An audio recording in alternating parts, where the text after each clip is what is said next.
તત્સત. રાધે કૃષ્ણ, રાધે શ્યામ. ધર્મમ ચર સત્યમ વદ. પુસ્તકનું નામ છે પરમ ભાગવત મહેતા નરસિંહનું સાચું દર્શન. સંત રાધેશ્યામજી કૃત. પ્રકરણ 8. મહેતાજીની ગીતા અનુસાર સાધના અને બોધ.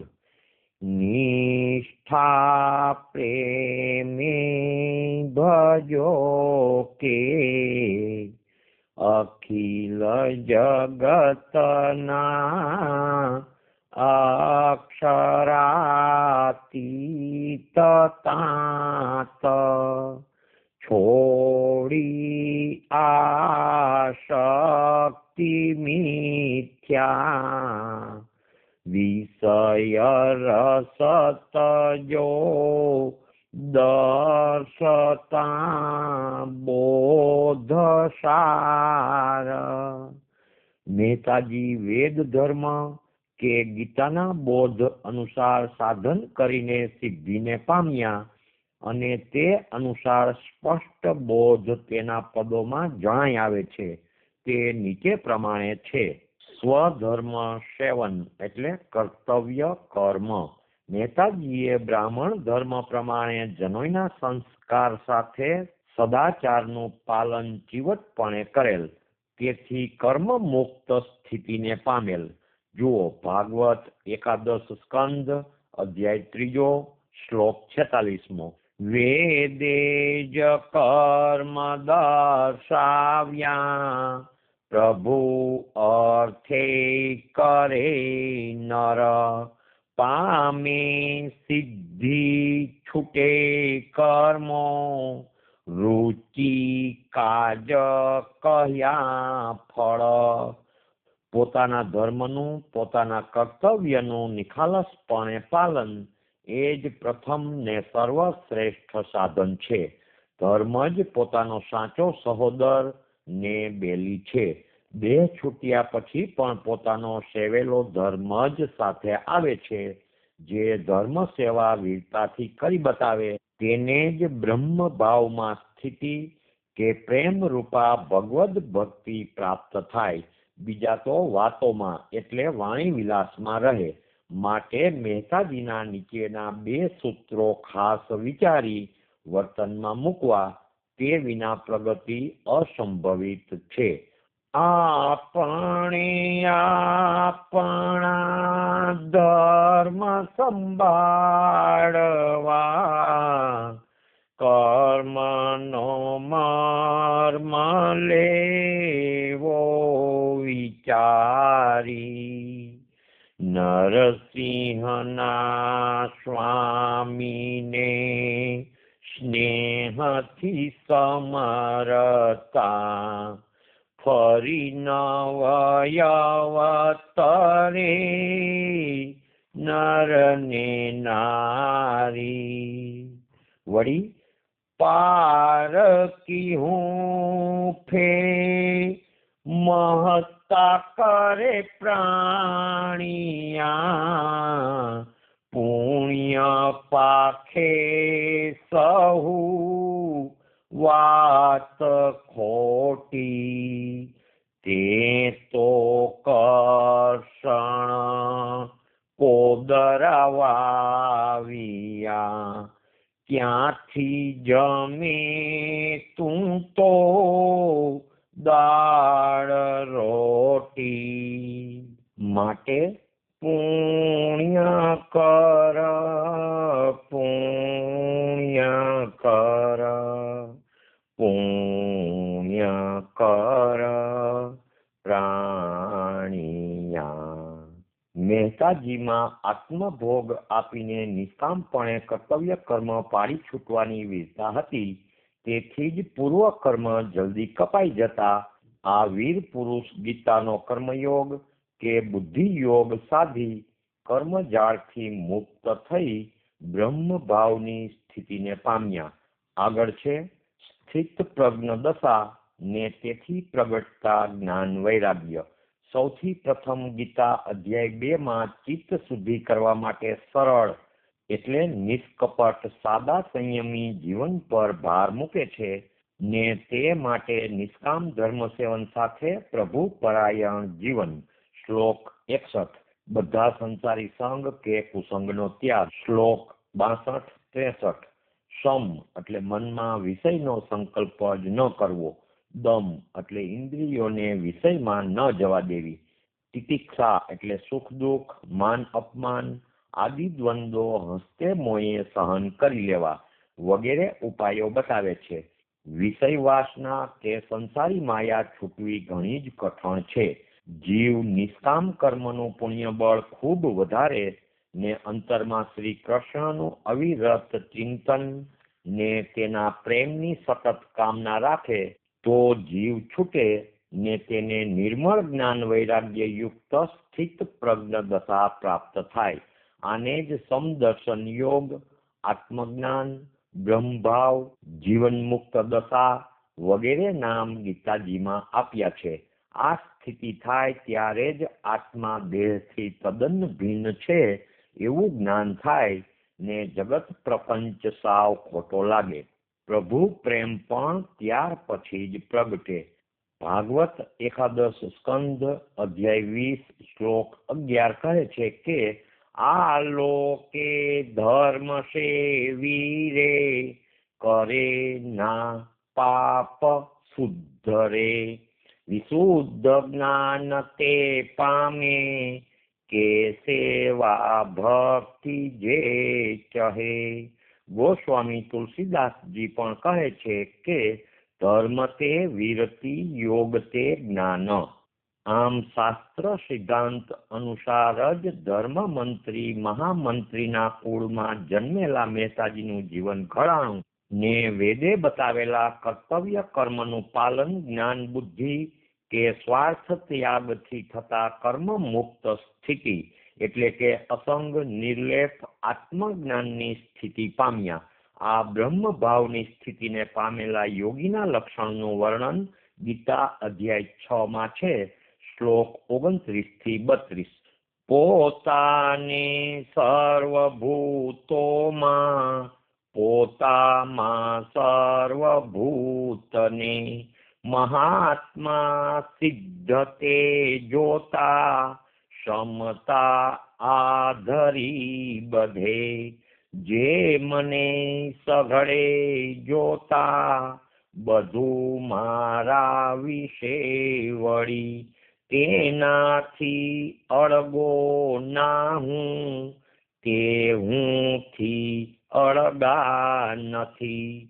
સૌ ભૂતે હું વસ્યો એક એ નિષ્ઠાથી ભજે મને વ્યવહારે રહે તોયે તે યોગી મુજમાં વસે.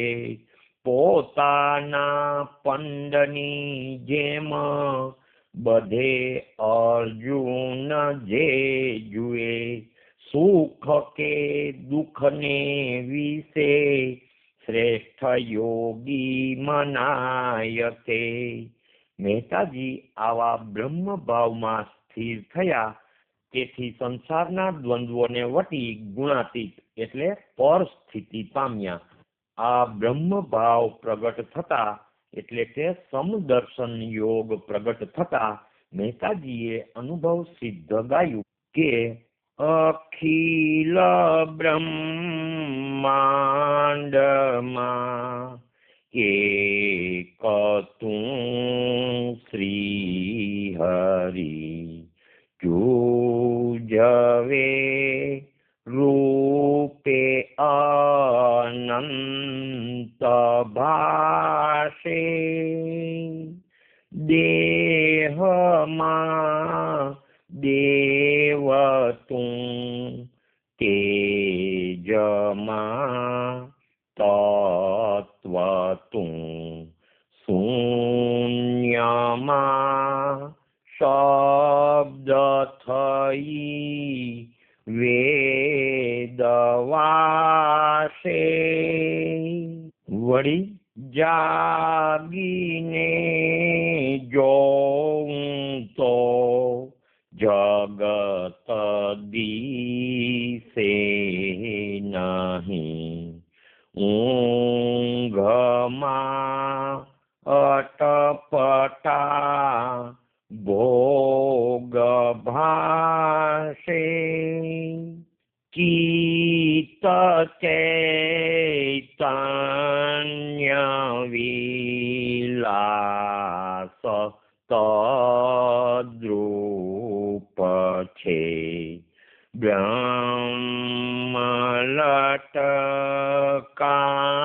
કરે બ્રહ્મ પાસે અને જ્યાં લગી આત્મા તત્વ ચિહ્નો નહીં ત્યાં લગી સાધના સર્વ જૂઠી મનુષ્ય દેહ તારો એમ એડે ગયો માવઠાની જેમ વૃષ્ટિ ઉઠી અને આદ્ય તું મધ્ય તું અંત્ય તું ત્રિકમા એક તું એક પોતે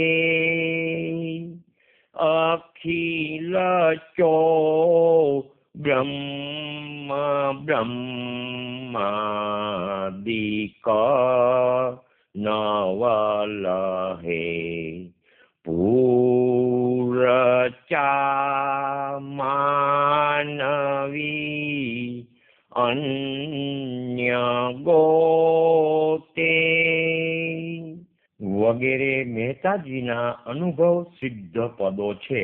આ સ્થિતિમાં પુત્ર, પરિવાર, સ્નેહી, સંબંધી તથા આ લોક પરલોકની નાશવંત સંપત્તિ પ્રતિ સંપૂર્ણ વૈરાગ્ય હૃદયમાં ઝળકી ઉઠે છે. તેનો બોધ મહેતાજીના પદોમાં સચોટ શબ્દોમાં તરી આવે છે. પહેલું પદ છે સમરને શ્રી હરિ મેલ મમતા પરી જોને વિચારીને મૂળ તારું. બીજું પદ છે ધ્યાન ધર હરિતણું અલ્પમતી આળસુ જે થકી જન્મના દુઃખ જાય. ત્રીજું પદ છે સાસુખે સૂતો સંભાર શ્રીનાથને હાથ તે હરિ વિના કોણ સહાયે. ચોથું પદ છે હરિતણું હે તતને ક્યમ ગયું વિસરી પશુરે ફેડીને નર રૂપ કીધું હળને છળ કરી સૌતને હાકતું આજ વધારીને માન દીધું. આ 4 પદો જ બસ છે. આશનું ભવન આકાશ સુધી રચ્યું. મૂઢ એ મૂળથી ભીત કાચી.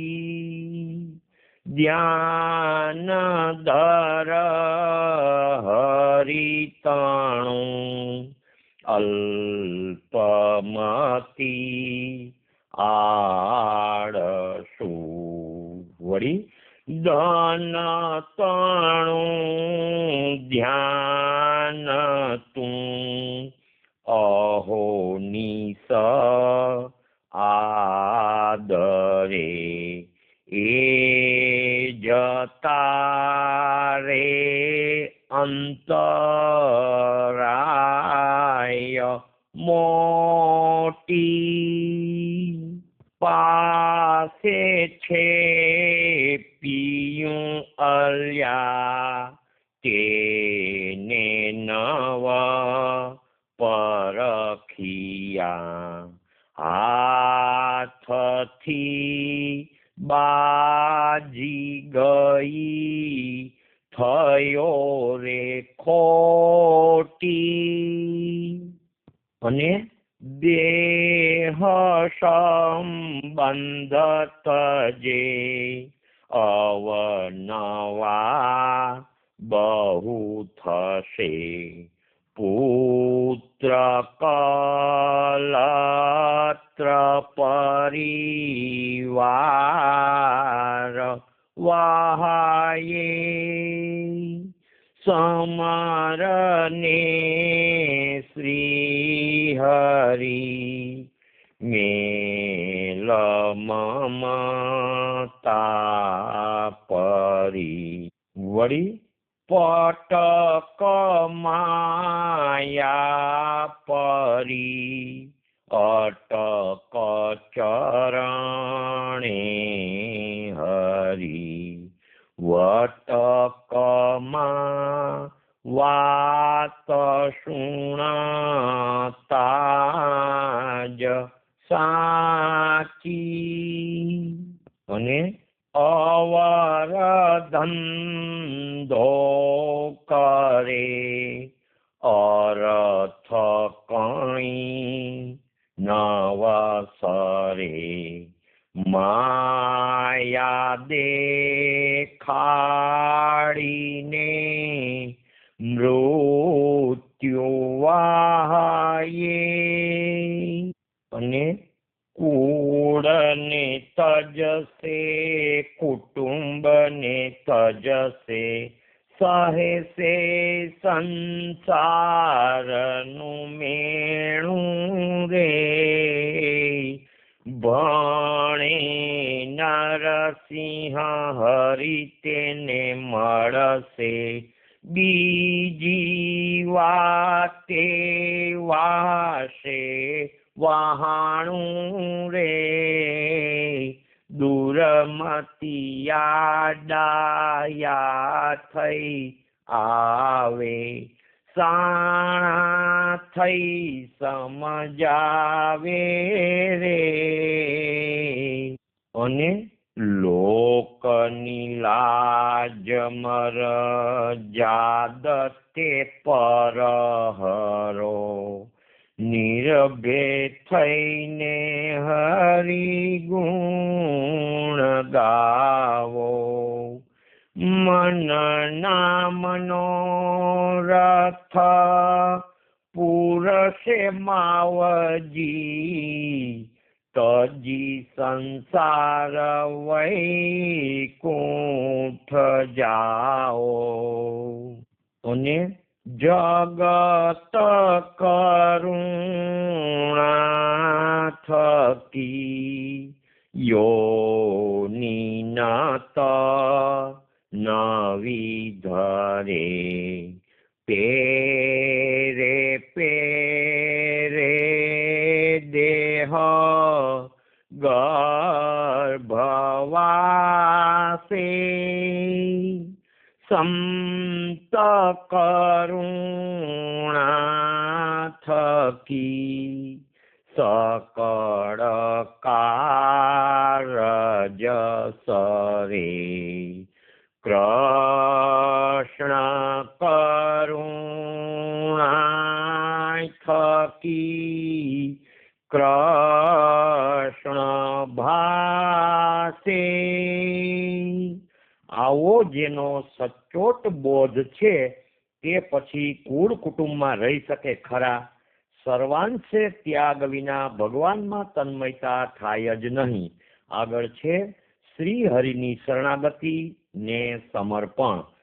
ભગવાનને પામવા ગીતા અનુસાર નિર્માન મોહાહા જીત સંગ દોષાહા.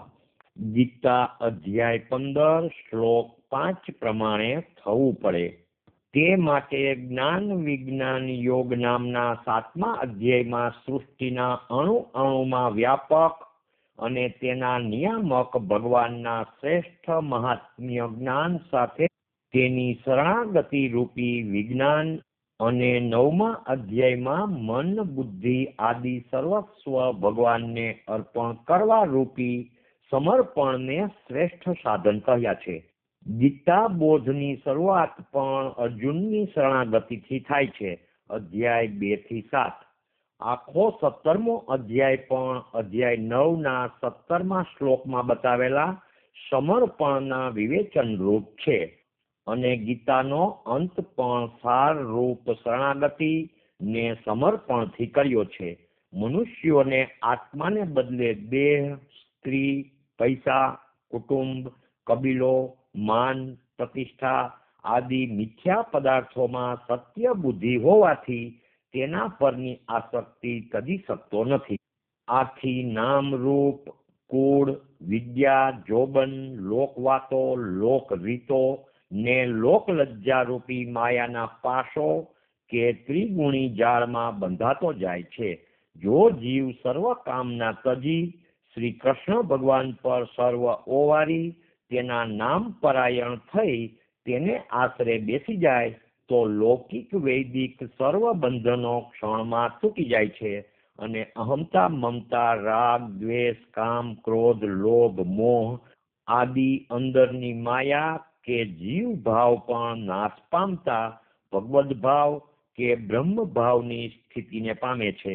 આવી શરણાગતિ પર વારંવાર ભાર મૂકીને મહેતાજી કહે છે કે શ્રી હરિ નર હરિ કૃષ્ણ કૃપા કરી રાખો લક્ષ્મી વર ચરણ શરણે શોક મોહે ગયા જન્મ સગળા વૃથા દુષ્ટ ચિંતા કરી ઉદર ભરણે.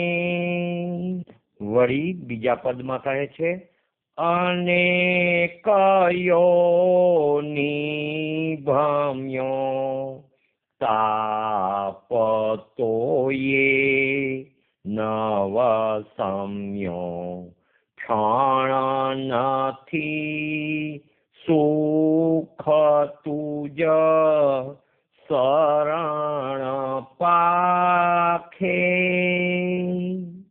કૃષ્ણ ગોપાલ તુજ ભક્તિ વણ ભવ વિશે ભટકતો મુજને કોણ રાખે.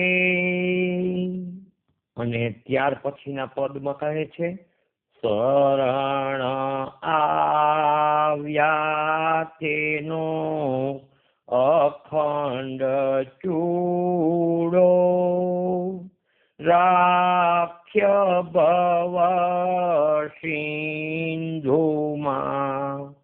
અતિશે મહા ભય થકી નામ નારાયણ નાવ મેલી.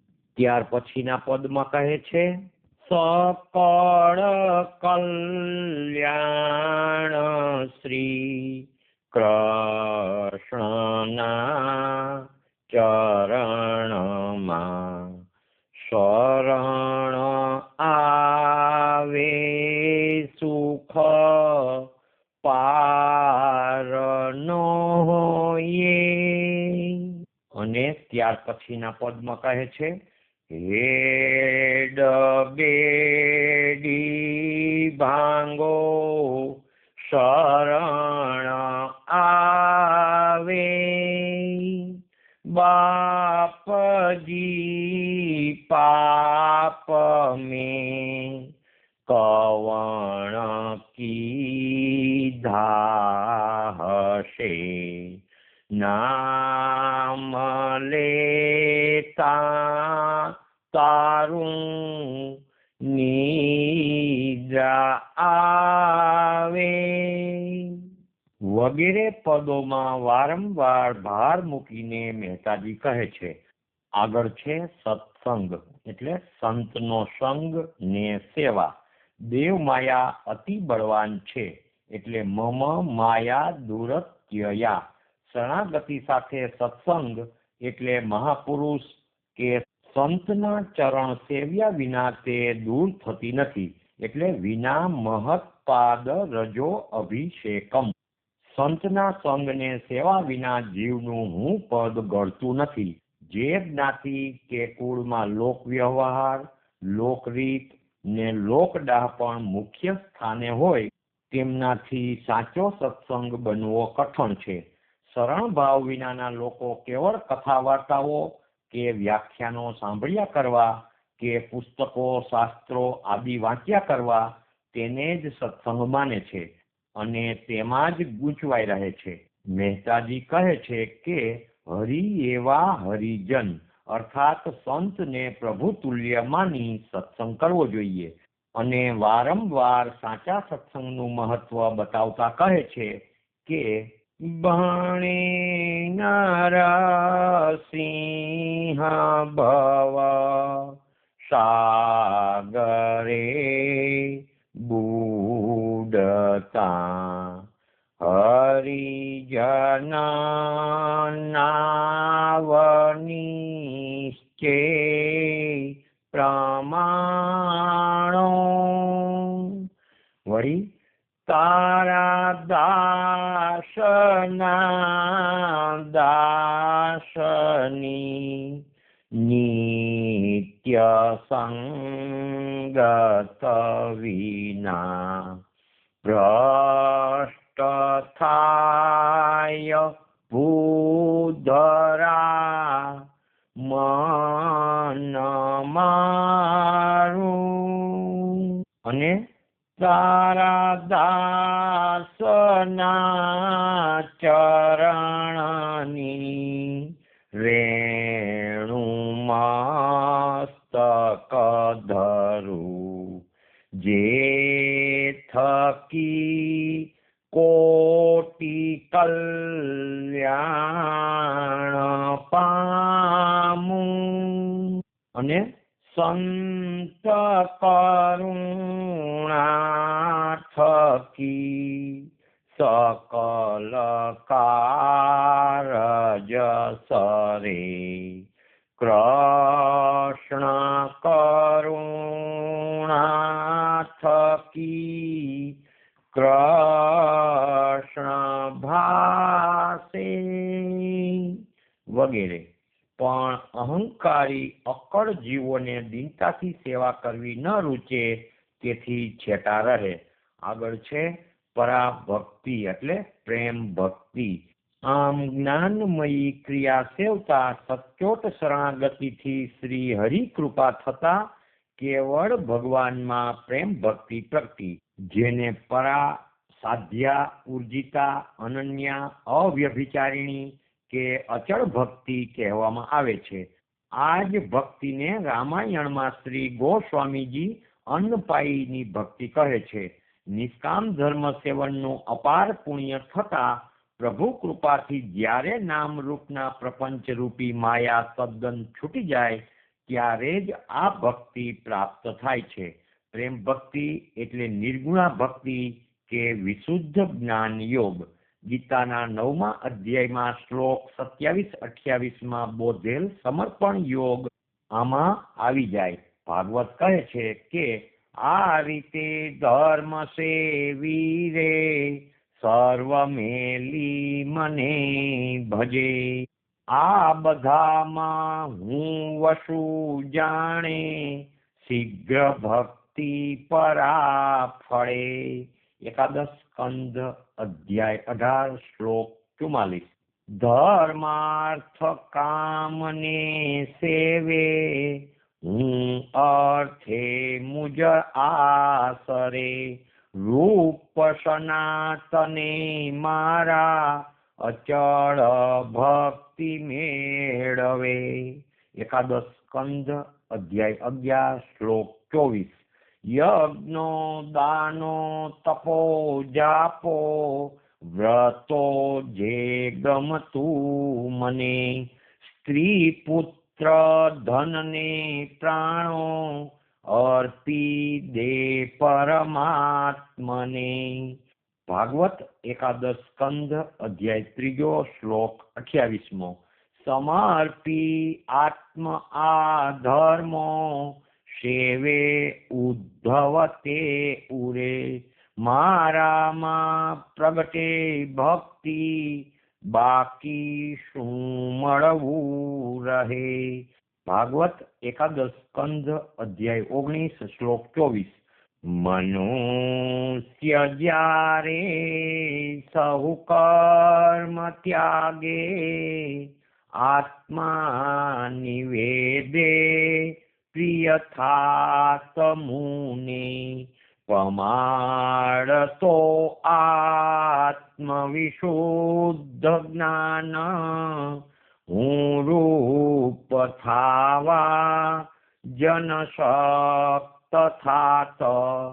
ભાગવત એકાદશ સ્કંદ અધ્યાય 29 શ્લોક 34. આમ સર્વાંગે સમર્પણ થતા જીવના કુળ જાતના બંધન લૌકિક વૈદિક જવાબદારી આદિ કંઈ રહેતું નથી. એ અટળ સિદ્ધાંત છે. કારણ કે હુંકાર અર્પણ કર્યો કે પછી તેણે કોઈ સંકલ્પ કરીને ક્રિયા કરી શકાય નહીં, બને પણ નહીં. સમર્પણ પછી જીવ જગતનો મટીને ભગવાનનો થઈ જાય છે. તેને પછી ભગવત કાર્ય સિવાય બીજો વ્યવસાય સંભવે જ નહીં ને લૌકિક વ્યવહારિક પ્રસંગોમાં જવાનું હોય જ નહીં. તેમાં જવું તે ત્યાગીને માટે અધર્મ રૂપ છે. તેની ચિત્ત વૃત્તિ તો ભગવાનની લેહમાં ધ્યાન પરાયણ રહે છે. તેમાં સંજોગ સમય અનુસાર કોઈ વાર ભગવદ્ ગુણાનુવાદ કરે ને ભગવાનની લીલા પણ ગાય, પણ કંઈ નિશ્ચિત હોતું નથી. પ્રેમ ભક્તિમાં પોતાના પ્રિયતમ સિવાય બીજે લક્ષ રહી જ ન શકે. ભક્ત ત્રિગુણી જાળના વૈદિક ને લૌકિક કર્મોને વટી જાય છે, નિર્ગુણ સ્થિતિમાં રહે છે. માટે પ્રેમ ભક્તિ એ નિર્ગુણા ભક્તિ છે, જેથી ગુણોથી પર પદને પમાય છે. વિધિ સંન્યાસથી આ ભક્તિ યોગ ઊંચો છે. આ ભક્તિ યોગને પામેલા મહેતાજીનો બોધ પણ સર્વતજી શ્રી હરિને ભજવાનો છે. આ સિદ્ધાંત તેના ઘણા ભજનોમાં તરી આવે છે. જેમ કે કૃષ્ણ ગોપાલા તુજ ભક્તિ વીણા ભવ વિશે ભટકતો મુજને કોણ રાખે. બીજું પદ છે નરસિંહ હરિતાણી ભક્તિ ભૂલી ક્ષમા, ભક્તિ વિના બીજું ધૂળ ધાણી. પછીનું પદ છે હરિતાણું હેત તને કેમ ગયું વિસરી. ત્યારબાદ છે ભૂલમાં ભૂલમાં ભક્તિ ભૂધરતાણી. ત્યાર પછી છે રાખ્ય ભવ સિંધુમાં અતિશે મહા ભય થકી. ત્યારબાદ નાથજી મુજને ભક્તિ દેજો સદા. ત્યાર પછી છે કૃષ્ણ કીર્તન વિના નર સદા સૂતકી. ત્યાર પછી છે ભૂતળ ભક્તિ પદાર્થ મોટો બ્રહ્મલોકમાં નાહી રે પુણ્ય કરી અમારા પૂરી પામ્યા અંતે 84 માહી રે. ત્યાર પછીનું પદ છે જે કુળ હરિની ભક્તિ ન સાધી તે અપરાધી જીવ કસારે વગેરે. પરંતુ મહેતાજી જ્ઞાન વિચાર કે સમજણ વિનાની આંધળી જળ કેવળ આભાસ રૂપ ભક્તિમાં ન હતા, તો આજકાલના ભક્તિના ડોળ દેખાવમાં કેમ જ હોય તે નીચે દર્શાવેલા અનેક પદો ઉપરથી સ્પષ્ટપણે સિદ્ધ છે. પેલું પદ નામ પામ્યો પણ રામને નવલહ્યા વૃથા વૈષ્ણવ કેરું બિરદ ઝાલે. બીજું પદ છે જ્યાં લગી આત્મા તત્વ ચિન્યો નહીં ત્યાં લગી સાધના સર્વ જૂઠી. ત્રીજું પદ છે એક તું એમાં સૌ કોસ્તવે કોણ હું તે નહીં કો વિચારે. ચોથું પદ છે અખિલ બ્રહ્માંડમાં એક તું શ્રી હરિ જુજવે રૂપે અનંત પાસે. અને પાંચમું પદ છે જાગીને જોઉં તો જગત દિશે નહીં ઊંઘમાં અટપટ ઘટા ભોગ ભાષે. આમ શુદ્ધ તીવ્ર વૈરાગ્ય અને ઉજ્જવલ અદ્વૈત જ્ઞાન પ્રકાશ યુક્ત હરિભજનનો બોધ મહેતાજીના પદોનો સાર છે. બહારના સ્થૂળ આચાર ચિહ્ન કે વેશ કે જળ દેહ દમન એ ભક્તિ વૈષ્ણવતા કે જ્ઞાનના સ્થિતિ દર્શક નથી. દેહ દમન ખટ કર્મથી વેગળો. બધો આધાર અંતર ઉપર છે. જેટલો ભૂત દયાનો વિસ્તાર તેટલી વૈષ્ણવતા, જેટલો ત્યાગ તેટલી પ્રભુ નિકટતા, જેટલી સંસારી અસત વાસના ક્ષય તેટલી અંતરશુદ્ધિ, જેટલી અંતરશુદ્ધિ તેટલો વૈરાગ્ય, જેટલું અંતર સર્વના આત્મા ભગવાનને આપ્યું તેટલી ભક્તિ કે જ્ઞાન. આમ નિર્વાણ પદ તો પરમાત્મા સ્વરૂપનું જ્ઞાન અને તેની વૈરાગ્ય યુક્ત ભક્તિના બળે જીવ પામે. શ્રી કૃષ્ણચંદ્ર દેવ કી જય. દ્વારિકાધીશ કી જય. રણછોડરાય કી જય. નરસિંહ રામ મહારાજ કી જય. સદગુરુદેવ કી જય. રાધે શ્યામ, રાધે શ્યામ.